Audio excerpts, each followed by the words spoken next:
Hey everyone, Anna Green. I know it's been a while since I've made a video for you, but you all know I've had some things going on in the last few months that have kind of taken my focus away from myself and from my business and my team.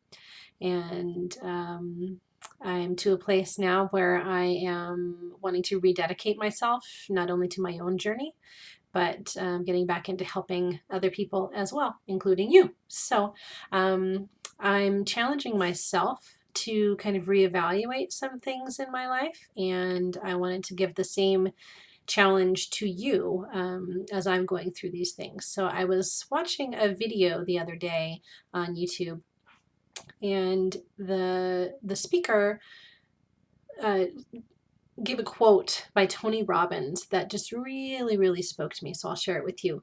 As goes your story, so goes your life. Again, by Tony Robbins.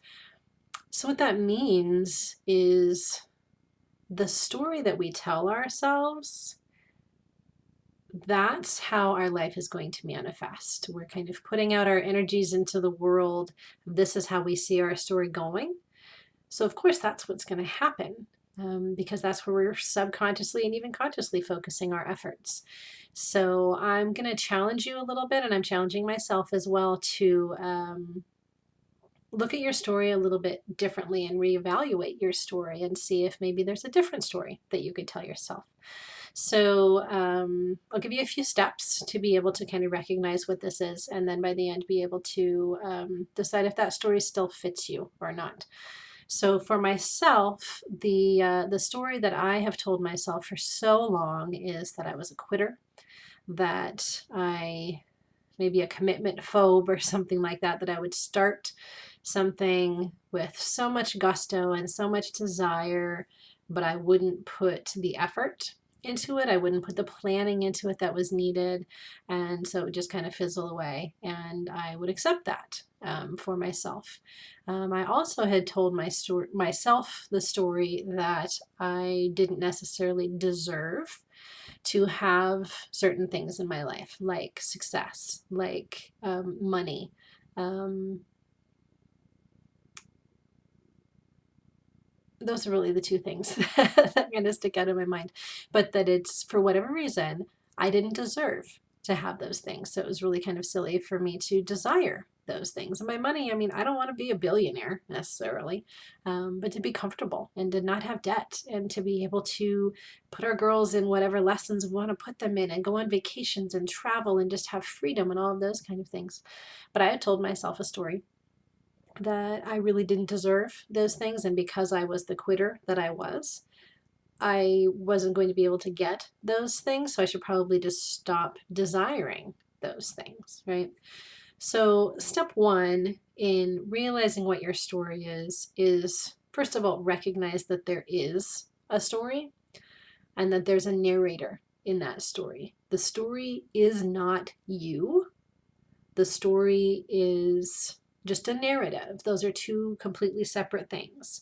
It's what you might believe about yourself, it's what you might tell yourself. It's that narrator in your head saying that this is you, but it is not you. Those are two completely separate things. But you need to recognize, what story is it that you tell yourself? What do you say about yourself and about the path that you're going to lead? Are you telling yourself that you're a quitter? Are you telling yourself that you're not an achiever, that you're not going to be successful, that you don't deserve to be, that you're going to mess up your children's lives, whatever those things might be?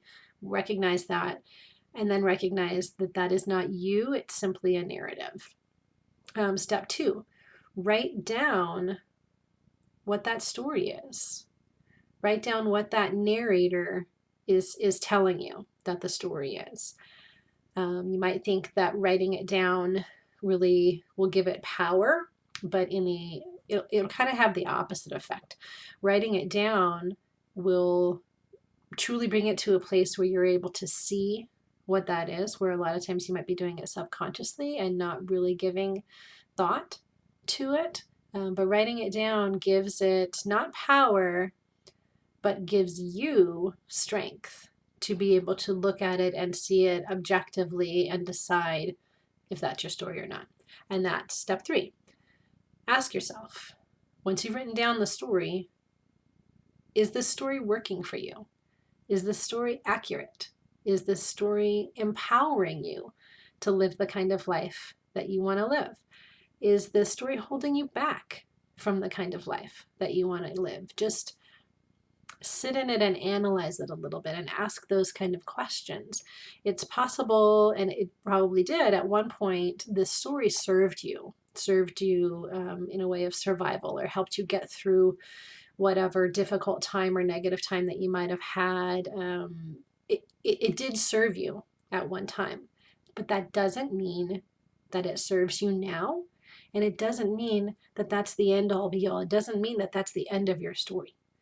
So step 4, identify another story, another option for you, another chapter, a sequel, if you will, to the story that you've had to this point. What do you want that to look like? Don't restrict yourself. Just identify what that next story could be. Dream a little bit. And put yourself in the role of kind of a best friend. If your best friend was struggling through this and told you the story that they were telling themselves, how would you be supportive in coming back to them and helping them find a better story for themselves, and maybe a more accurate story? What narrative can you turn that into? And the last step, seek out and find evidence that supports your new story.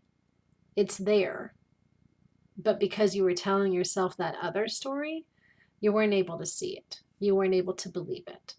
And it's likely that if you told your previous story to one of your friends or your loved ones, they wouldn't believe it, and they'd have a completely different story to tell you.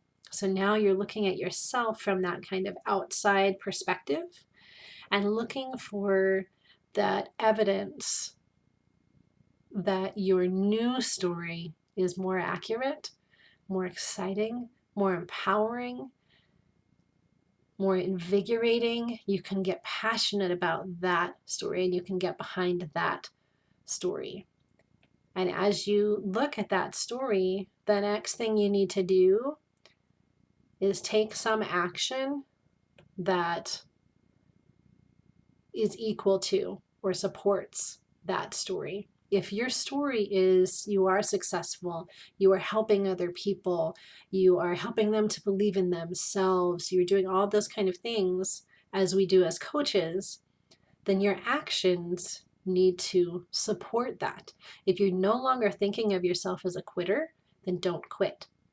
If you're no longer thinking of yourself as someone who commits to something and then fizzles out, then commit to something and find ways to truly work it into your life and continue, even when it's a hard day, even when you don't want to. Find that passion, go back to that story, and find ways that your actions can support what you're now telling yourself that you can do. And I invite you to share, either through video or in the comments, share with us what that previous story was, if you're comfortable doing that. But more importantly, share what your new story is going to be all about. I'm so excited for you guys to walk through this.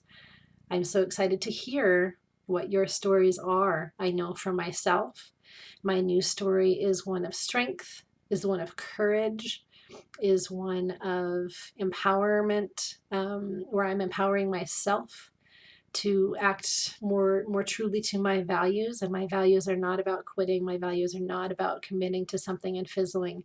My values are about finding a way to work into my life the things that I want, like exercising and eating healthy and helping other people and really becoming strong in my business and setting a great example for my team and empowering them to do the same in their business and touch more and more people and affect more and more people. The only way we're able to do that is if I lead in that path.